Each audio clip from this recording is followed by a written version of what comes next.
104.7 IFM. Report!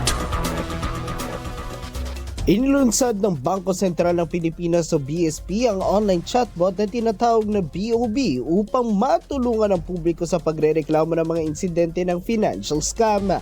Ayon kay Bangko Sentral ng Pilipinas North Luzon Regional Senior Specialist Jim Ian Bautista, sa pamamagitan ng BOB, mabibigyan ng mga nagrereklamo ng gabay sa proseso, reference number at kasunod na follow-up sa kanilang mga kaso.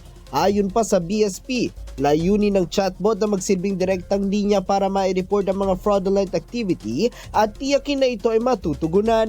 Hinihikayat naman nila ang publiko na agad mag-report ng mga scam upang maprotektahan ang sarili at ang iba pang tao mula sa mga ganitong panlilinlang. Patuloy ang tanggapan sa pagsasagawa ng mga pamamaraan upang mabigyan ng malawal na kaalaman ang publiko tungkol sa mga financial scams at ang kahalagahan ng financial literacy.